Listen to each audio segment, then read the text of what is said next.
এখন পর্যন্ত গল্পে আমরা দেখেছি পুরো গ্রুপের মধ্যে সবচেয়ে বেশি মজা নিচ্ছিল টড। দিনে সে মেলিসার সঙ্গে নতুন বউয়ের মতো সময় কাটাতো, আর রাত হলেই এরিকার কাছে চলে যেত। এরই মাঝে একদিন গেইল তার কাছে এসে জিজ্ঞেস করে, তুমি কি আমার সন্তানের বাবা হতে চাও? টড এক মুহূর্ত দেরি না করে হ্যাঁ বলে দেয়, আর সঙ্গে সঙ্গে তাকে একটা চুমু খেয়ে নেয়। অন্যদিকে ফিলিপ আর ক্যারল অনেক চেষ্টা করেও ব্যর্থ হচ্ছিল। ক্যারল কোনোভাবেই প্রেগনেন্ট হতে পারছিল না, তাই সে ফিলিপের জন্য একটি ফার্টিলিটি কিট নিয়ে আসে, যাতে বোঝা যায় সমস্যাটা ফিলিপের মধ্যে আছে কিনা। যখন ফিলিপ কিট ব্যবহার করে তখন ফলাফল নেগেটিভ আসে, যার মানে সমস্যা ফিলিপের মধ্যেই, সে কখনো বাবা হতে পারবে না। এদিকে টড 3 জায়গায় সম্পর্ক সামলাতে সামলাতে একেবারে ক্লান্ত হয়ে পড়েছিল। সে শেষ পর্যন্ত মেলিসা আর এরিকাকে জানিয়ে দেয় যে সে দুজনের সঙ্গে মজা করছিল, আর এই ফাঁকে গেইলকেও চুমু খেয়েছে। ওইদিকে ফিলিপও ক্যারলকে জানিয়ে দেয় যে সমস্যা তার মধ্যে, ক্যারলের মধ্যে নয়, আর সে কখনোই বাবা হতে পারবে না। ঠিক তখনই ক্যারল দেখে কেউ একজন আসছে। সে আর কেউ নয়, ফিলিপের ভাই মাইক। ফিলিপ দৌড়ে গিয়ে ভাইকে জড়িয়ে ধরার বদলে তার পেটে একটা ঘুষি মারে এবং রেগে বলে, তোর সাহস কিভাবে হলো আমার সামনে আসার? আমার প্রেমিকাকে কেড়ে নেওয়ার পরও তোর মন ভরেনি? মাইক শান্তভাবে বলে, ভাই তুই এখনো ওই বিষয়টা নিয়ে পড়ে আছিস? জানিস তো আমি গত 3 বছর ধরে মহাকাশে আটকে ছিলাম, তখন সবসময় তোকেই মনে করেছি। আর এখন দেখ, আমরা আবার একসাথে, আমরা ভাই, আমাদের এইভাবে ঝগড়া করা উচিত না, বরং খুশি হওয়া উচিত। এই কথা শুনে ফিলিপ অনেক ভেঙে পড়ে এবং কাঁদতে কাঁদতে মাইককে জড়িয়ে ধরে। তারপর সবাইকে তার ভাইয়ের সঙ্গে পরিচয় করিয়ে দেয়। রাতে ডিনারের সময় মাইক জানায় সে ফিলিপকে খুঁজতে টাকসনে গিয়েছিল। সেখানে এক পোড়া বাড়িতে সে মেলিবু যাওয়ার একটি নোট পায়। ক্যারল বলে সেই নোটটি মেলিসাই সেখানে রেখে দিয়েছিল। মাইক তাকে আন্তরিকভাবে ধন্যবাদ জানায়। এরপর মাইক আগের মতোই ফিলিপকে নিয়ে মজা ঠাট্টা শুরু করে এবং সবাই সেটাতে বেশ মজা পায়। পরদিন মাইক মহাকাশের গল্প শোনাতে শুরু করে, যা শুনে সবাই দারুণ উপভোগ করছিল।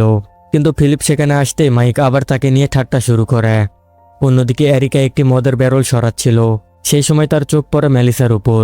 এরিকা তাকে বলে, আমাকে মাফ করে দিও। জ্যাসনের মৃত্যুর পর আমি খুব একা অনুভব করছিলাম, তাই টডের সঙ্গে সময় কাটাতে শুরু করেছি। মেলিসা হেসে বলে, কোনো সমস্যা নেই, টড তো আসলে একটি টেডি বিয়ারের মতো, আর টেডি বিয়ার তো কখনো কারো একার হয় না। এরপর রাতে মাইক জ্বলন্ত তীর দিয়ে কাঠে আগুন ধরায়, যা দেখে সবাই মুগ্ধ হয়ে যায়। কিন্তু ফিলিপ বলে এটা তো শুধু ভাগ্যের ব্যাপার। সেখানে একটি গিটার রাখা ছিল। গেইল মাইককে জিজ্ঞেস করে, তুমি কি গিটার বাজাতে পারো? মাইক বলে, না, পারি না। ফিলিপ সঙ্গে সঙ্গে বলে ওঠে, তুই তো 20 বছর ধরে গিটার শেখার ক্লাস করেছিলি। মাইক হেসে বলে, না রে, মাত্র 2 বছর শিখেছিলাম, তাও যখন আমার বয়স ছিল 8 বছর। সবাই তখন মাইককে গিটার বাজানোর জন্য উৎসাহ দিতে থাকে। অবশেষে সে গিটার তুলে এমন একটি গান গায় যে সেখানে বসে থাকা সবার চোখে পানি চলে আসে। এরপর মাইক নিজেও কাঁদতে শুরু করে। তখন সবাই তার পাশে এসে তাকে সান্ত্বনা দিতে থাকে। এইটা দেখে ফিলিপের ভীষণ হিংসে হতে থাকে। সে মনে মনে ভাবে, এই তো এসেই সবাইকে ইমপ্রেস করে ফেললো, আর আমি এতদিন কি করলাম। পরদিন সকালে সবাই একসঙ্গে বসে গল্প করছিল। ঠিক তখনই ফিলিপ সেখানে এসে ঘোষণা করে, আজ আমি একটা বড় পার্টির আয়োজন করেছি, তাই সন্ধ্যে 6টায় সবাই পরিবার সহ অবশ্যই আমার পার্টিতে আসবে। এইটা বলে সে সেখান থেকে চলে যায়। এদিকে টড টিভিতে একটা ভাল্লুক আর তার বাচ্চাকে দেখে কাঁদছিল। তখন এরিকা আর মেলিসা সেখানে আসে। তারা বলে, আমরা দুজন মিলে সিদ্ধান্ত নিয়েছি, তুমি আগের মতোই আমাদের দুজনের সঙ্গে সময় কাটাবে। টড অবাক হয়ে বলে, দয়া করে আমার সঙ্গে এমন মজা করো না। মেলিসা বলে, আমরা মজা করছি না, সত্যি আমরা দুজনেই তোমার সঙ্গে সময় কাটাতে চাই। এই কথা শুনে টড খুব খুশি হয়ে যায় এবং দুজনকেই জড়িয়ে ধরে। ওইদিকে সন্ধ্যে 6টা বেজে গিয়েছে, কিন্তু ফিলিপের পার্টিতে কেউ সময় মতো পৌঁছায়নি। যখন অবশেষে সবাই সেখানে আসে, তখন ফিলিপ রাগ করে বলে, আমি গত 3 ঘন্টা ধরে তোমাদের জন্য অপেক্ষা করছি, কিন্তু কেউ তাতে বিশেষ গুরুত্ব দেয় না। ফিলিপ সবার জন্য একটা গান গাইতে শুরু করে, কিন্তু ক্যারল ছাড়া কেউই তার গানের দিকে মন দেয় না, বরং মাইক তাকে খোঁচা দেওয়ার জন্য অদ্ভুতভাবে নাচতে শুরু করে। সবাই সেটা দেখে হেসে ওঠে। এইটা দেখে ফিলিপ রেগে গিয়ে বলে, তুই কেন আমার সবকিছুতেই বাধা দিস? মানি তুই আমার চেয়ে বেশি স্মার্ট, বেশি ফানি, তোর ভালো চাকরিও ছিল, কিন্তু যখন আমাদের মায়ের মৃত্যু হয়েছিল তখন শুধু আমি তার পাশে ছিলাম, আর তুই কোথায় ছিলি? তোর প্রেমিকার সঙ্গে মজা করছিলি। এই কথা শুনে মাইক অনেক কষ্ট পায় এবং সেখান থেকে চলে যায়। রাতে ঘুমানোর আগে ক্যারল ফিলিপকে বলে, তুমি কি একটু বেশি বলে ফেলোনি? যাও ভাইয়ের কাছে গিয়ে ক্ষমা চাও। ফিলিপ বলে, সব দোষ কি শুধু আমার? ও তো মাপ চাইতে পারে। ক্যারল বলে, তোমরা কি এখনো বুঝতে পারছো না? এই পৃথিবীতে তোমরা একমাত্র সত্যিকারের পরিবার। ফিলিপ কিছুটা নরম হয়ে বলে, হ্যাঁ, তুমি ঠিক বলছো। সে আমার ভাই, আমার খুব কাছের মানুষ। কাল সকালে উঠেই আমি ওর কাছে মাপ চাইবো। কিন্তু পরদিন সকালে ঘুম থেকে উঠে আয়নায় নিজের চেহারা দেখে ফিলিপ চিৎকার করে ওঠে এবং বলে, মাইক, আমি তোকে মেরে ফেলবো। সে দৌড়ে মাইকের কাছে যায়, কিন্তু বাকিরা তার চেহারা দেখে হতবাক হয়ে যায়, কারণ মাইক তার মাথার অর্ধেক চুল কেটে দিয়েছে। এই সময় ক্যারল এসে বলে, তুমি তোমার চুলের স্টাইল এমন করেছো কেন? ফিলিপ বলে, আমি করিনি, এটা মাইকের কাজ। মাইক তখন মজা করে বলে, দেখ, তোকে কিন্তু বেশ ভালোই লাগছে। ফিলিপ রাগ করে বলে, তুই কি ভাবছিস আমার খারাপ লেগেছে? একদমই না, বরং এখন থেকে আমি এমনভাবেই থাকবো। এই কথা বলে সে রেগে গিয়ে সেখান থেকে চলে যায়। রাতে প্রতিশোধ নেওয়ার জন্য সে মাইকের বিছানায় চুলকানির পাতা রেখে দেয়। ঠিক তখনই তার চোখ পড়ে পাশে রাখা একটি বক্সে। সে যখন বক্সটি খুলে দেখে, ভেতরে অনেকগুলো টাকার বান্ডিল গুছিয়ে রাখা আছে। ফিলিপ যখনই টাকার একটা বান্ডিল হাতে তোলা, ঠিক তখনই সেখান থেকে রং ছিটকে এসে সরাসরি তার মুখে পড়ে। এগুলো ছিল পার্মানেন্ট। তাই সে দৌড়ে আয়নার সামনে গিয়ে দাগ তুলতে চেষ্টা করে, কিন্তু কোনোভাবেই সে দাগ উঠছিল না। তখনই তার চোখ পড়ে পাশে রাখা মেকআপ বক্সে। পরদিন সকালে সবাই গল্প করছিল।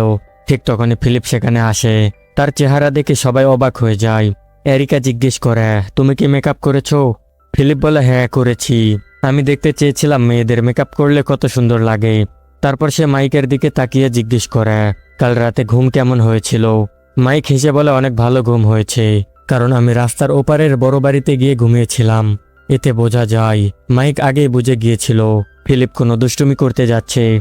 অন্যদিকে টড আর মেলিসাকে দেখা যায়, তারা সবেমাত্র শারীরিক পরিশ্রম শেষে শুয়ে আছে। টড বলে, দেখো, আমি আর পারবো না, একটু আগেই এরিকার সঙ্গে 3 বার পরিশ্রম করে এসেছি। মেলিসা বিরক্ত হয়ে বলে, এসব আমাকে বলছো কেন? তাছাড়া তুমি তো দিনে 1-2 বারই আমার সঙ্গে সময় কাটাও, তাও সারাক্ষণ এরিকার কথাই বলো। টড বলে, সরি, আর হবে না, দাঁড়াও একটু, শিলাজিৎ খেয়ে আসি, এরপর তোমার সঙ্গে আরও 3 বার নিশ্চিন্তে হয়ে যাবে।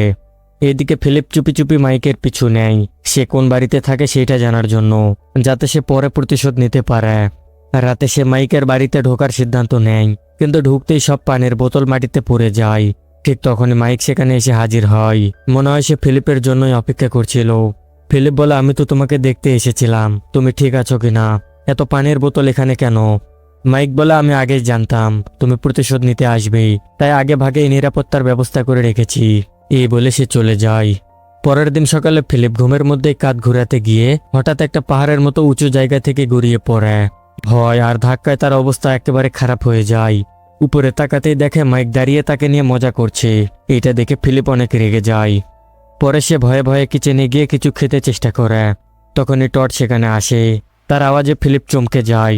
ফিলিপ কাঁদো কাঁদো গলায় বলে, ভাই, মাইক তো আমার পেছনে লেগে গিয়েছে, আমার অবস্থা একেবারে খারাপ করে দিয়েছে, প্লিজ দয়া করে আমাকে সাহায্য কর। টড বলে, সরি ভাই, আমি তোকে সাহায্য করতে পারবো না, আমি নিজেই 2 মেয়ের মাঝে ফেসে গিয়েছি।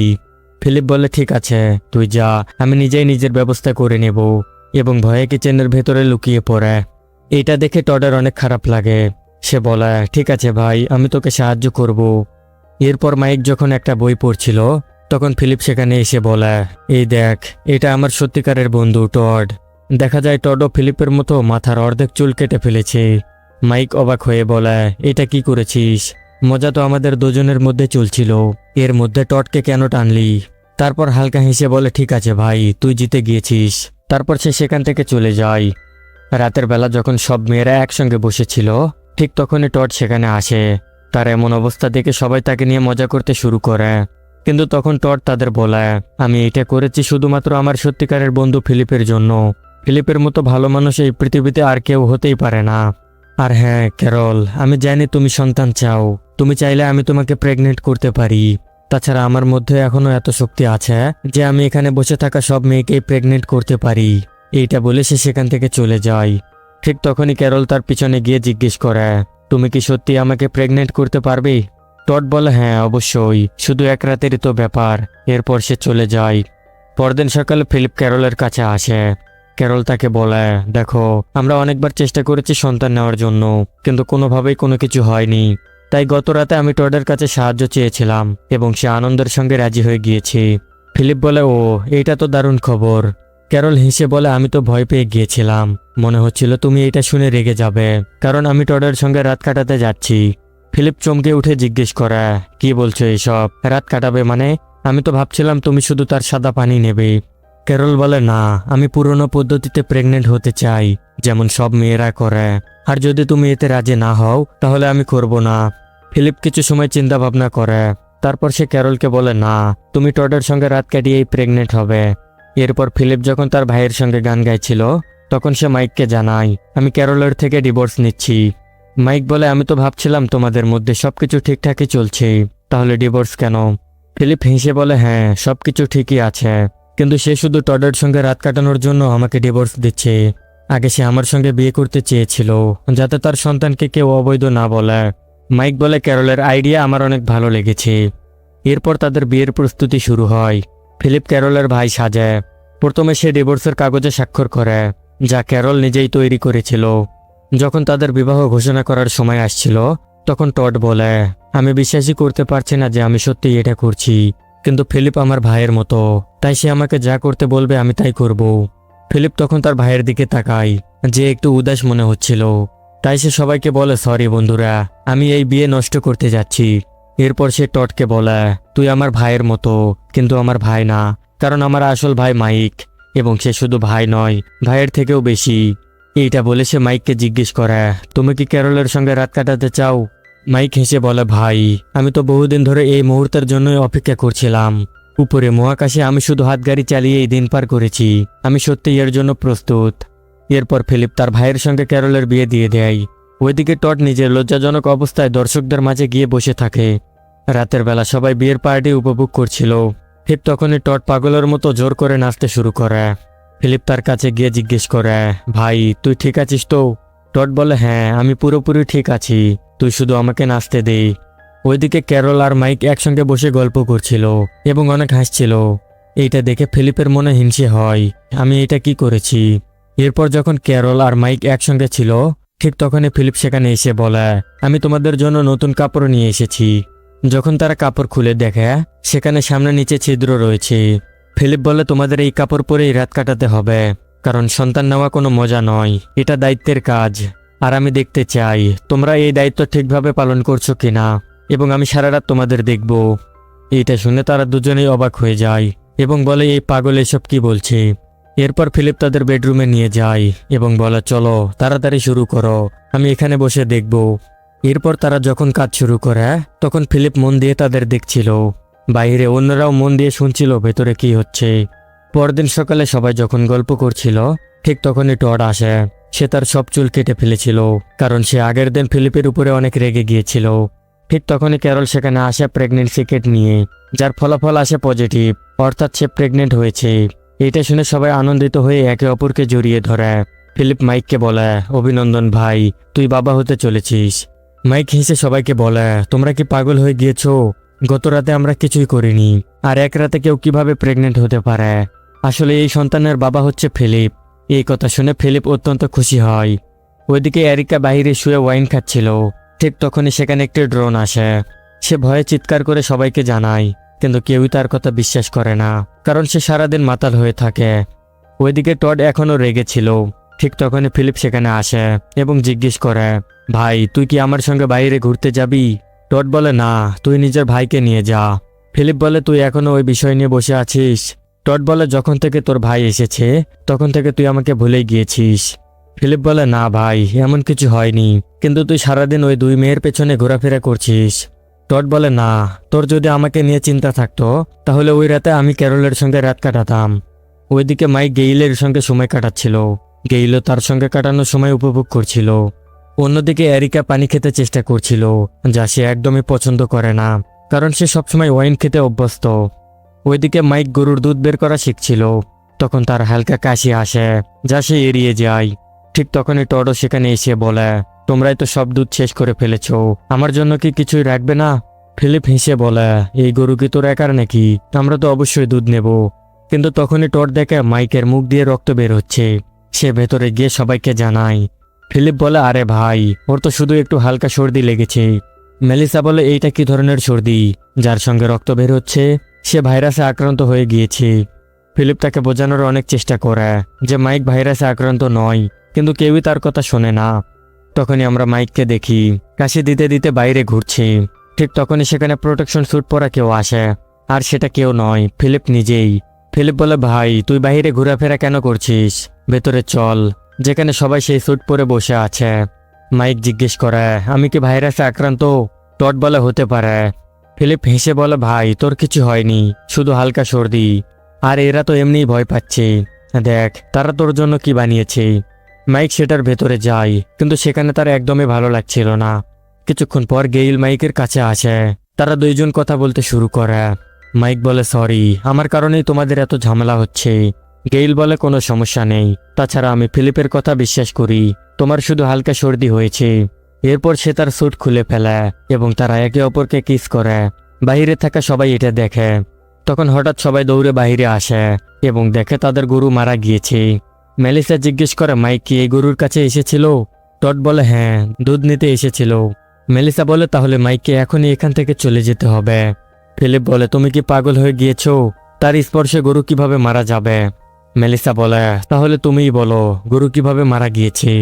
ফিলিপ বলে, হয়তো গরুটা বুড়ি হয়ে মারা গিয়েছে, কিন্তু কেউই তার কথা মানে না। তারা সবাই মাইককে বাহিরে বের করার চেষ্টা করে। ফিলিপ বলে, যদি আমার ভাই এখান থেকে যায় তাহলে আমিও তার সঙ্গে যাব। মেলিসা তখন টডকে বলে, তুমি প্রথমে ফিলিপকে তুলে বাহিরে ফেলে দাও। ফিলিপ তখন টডকে ভয় দেখিয়ে বলে, এই মোটে, যদি এক পা এগিয়ে আসিস তাহলে আমি তোর উপর গুলি চালাবো। আমার ভাই আর আমার রক্ত একই, যদি আমি ভাইরাসের প্রতিরোধী হতে পারি তাহলে সেও হতে পারবে। এই কথা শুনে সবাই তাকে একা রেখে অন্য কোথাও চলে যায়। মাইক বলে, যদি সবাই চায় আমি এখান থেকে চলে যাই তাহলে সমস্যা কি? ফিলিপ বলে, না, তোর কিছুই হয়নি, চুপচাপ আমার কাছে এসে ঘুমিয়ে পড়। পরদিন সকালে ফিলিপ চোখ খুলতেই দেখে মাইক চলে গিয়েছে। ফিলিপ দ্রুত ভেতরে যায় এবং সেখানে একটি নোট পায়। নোটে লেখা ছিল, সরি ভাই, আমি আবার বিদায় বলতে চাইনি। এইটা দেখে ফিলিপ অনেক দুঃখ পায় এবং মাইককে ফিরিয়ে আনার সিদ্ধান্ত নেয়। ক্যারল তাকে জিজ্ঞেস করে, তুমি কি সত্যিই তাকে ফিরিয়ে আনতে চাও? ফিলিপ বলে, হ্যাঁ, আমাকে যেতেই হবে। ক্যারল বলে, ঠিক আছে, তবে দ্রুত ফিরে এসো, আমি আর আমাদের সন্তান তোমার জন্য অপেক্ষা করব। ফিলিপ বলে, চিন্তা করো না, আমি দ্রুত ফিরে আসব। এরপর ফিলিপ মাইককে খুঁজতে খুঁজতে টাকসনে পৌঁছে যায়, যেখানে মাইক তার বাড়িতে অবস্থান করছিল। ফিলিপ বাড়ির ভেতরে ঢুকতেই দেখে মাইক একেবারেই মরার মতো পড়ে আছে। এইটা দেখে ফিলিপ ভাবে হয়তো সে মারা গিয়েছে। এই ভেবে সে যখনই তাকে জড়িয়ে ধরে কাঁদতে চাইছিল তখনই মাইক তাকে ভয় দেখায় এবং জিজ্ঞেস করে, তুমি এখানে কি করছো? ফিলিপ বলে, আমি তো শুধু তোমাকে দেখতে এসেছিলাম। অন্যদিকে সবাই বাছুরের দেখাশোনা করছিল। ঠিক তখনই সেই ড্রোন আবার আসে। এটা দেখে এরিকা বলে, দেখো, সবাই তো দেখলি যে আমি সত্যি বলছিলাম। ওইদিকে ফিলিপ আর মাইক যখন তাদের পুরনো জিনিসপত্র দেখছিল তখন মাইক হঠাৎ করে কাশতে শুরু করে এবং সেখান থেকে উঠে যাওয়ার চেষ্টা করে এবং হঠাৎ করে সে সেখানে লুটিয়ে পড়ে অজ্ঞান হয়ে যায়। ওইদিকে সবাই ড্রোনকে বলছিল, আমরা সবাই ভালো মানুষ, আমাদের ভয় পাওয়ার কিছুই নেই। কিন্তু তখনই মেলিসা বন্দুক নিয়ে এসে ড্রোনটিকে উড়িয়ে দেয় এবং বলে, তোমরা কি পাগল হয়ে গিয়েছো? কেউ আমাদের উপর নজর রাখছে আর তোমরা এতে খুশি হচ্ছ কেন? কে জানে, এটা আমাদের জন্য বিপদ হতে পারে। ওইদিকে ফিলিপ তখন মাইককে তুলে বিছানায় শুয়ে দেয়। এরপর মাইক চোখ খোলা এবং জিজ্ঞেস করে, আমি কত সময় ধরে ঘুমিয়েছিলাম? ফিলিপ বলে, ভাই 4 বছর হয়ে গিয়েছে। এইটা বলতেই সে কাশতে থাকে। মাইক ফিলিপকে জিজ্ঞেস করে, ভাই তুই ঠিক আছিস তো? ফিলিপ তার হাত দেখায়, হাতে রক্ত লেগে আছে এবং সে জোরে জোরে কাঁদতে থাকে। মাইক বলে, ভাই চিন্তা করিস না, সবকিছু ঠিক হয়ে যাবে। কিন্তু ফিলিপ তখন তাকে টমেটোর সস দেখিয়ে মজা করতে থাকে।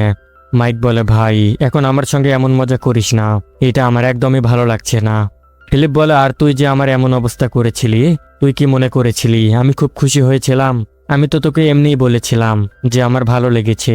সত্যি বলছি, এটা একদমই বাজে ব্যাপার। এটা শুনে মাইক তার সব চুল কেটে ফেলে। ফিলিপও তার ভাইয়ের সঙ্গে সময় কাটিয়ে খুব আনন্দিত ছিল। এরপর মাইক তাকে বলে, ভাই এখন তুই এখান থেকে চলে যা। ফিলিপ বলে, না, আমি কোথাও যাচ্ছি না। মাইক বলে, শালা তোর সমস্যা কি? আমি আজ পর্যন্ত তোর মতো স্বার্থপর মানুষ দেখিনি। তুই নিজের জীবন অনেক সহজেই নষ্ট করেছিস, এমনকি তোর ফ্ল্যাটের ভাড়াও বাবা মা দিত, আর এইসবের পরেও তোর লজ্জা লাগছে না? এটা শুনে ফিলিপ রেগে যায় এবং সেখান থেকে চলে যায়। কিন্তু সে শহর ত্যাগ করে না, বরং তার বাড়ির পেছনের বাগানে বসে থাকে। ঠিক তখনই মাইক তার কাছে এসে বলে, ভাই সরি, আমি এই সব কিছু তোকে এখান থেকে তাড়ানোর জন্য বলেছি। ফিলিপ বলে, আমি জানি তুই যা বলেছিস সবই সত্যি। মাইক বলে, না, তাই একেবারেই না, তোর কারণেই আমরা সবাই একসাথে আছি। এরপর তার চোখ পড়ে তার বাবা মায়ের কবরের দিকে। এটা দেখে সে অনেক আবেগী হয়ে পড়ে এবং বলে, আমিও যদি শেষ সময় তাদের পাশে থাকতে পারতাম। এরপর মাইক ফিলিপকে বলে, দেখ ভাই, আমি মরতে চলেছি, আমার শেষ ইচ্ছে একটাই যে তুই তোর পরিবারের কাছে ফিরে যা। এইবার ফিলিপ আর না করতে পারে না, সে তার কথা মেনে নেয়। অন্যদিকে মেলিসা হাতে বন্দুক নিয়ে ঘুমাচ্ছিল। হঠাৎ কিছু একটা শব্দ পেয়ে সে গুলি করে। সেই সময় ক্যারল সেখান থেকে গরুর বাছুরকে সঙ্গে নিয়ে যাচ্ছিল। ঠিক সেই সময় গুলির শব্দ শুনে বাকিরাও সেখানে চলে আসে।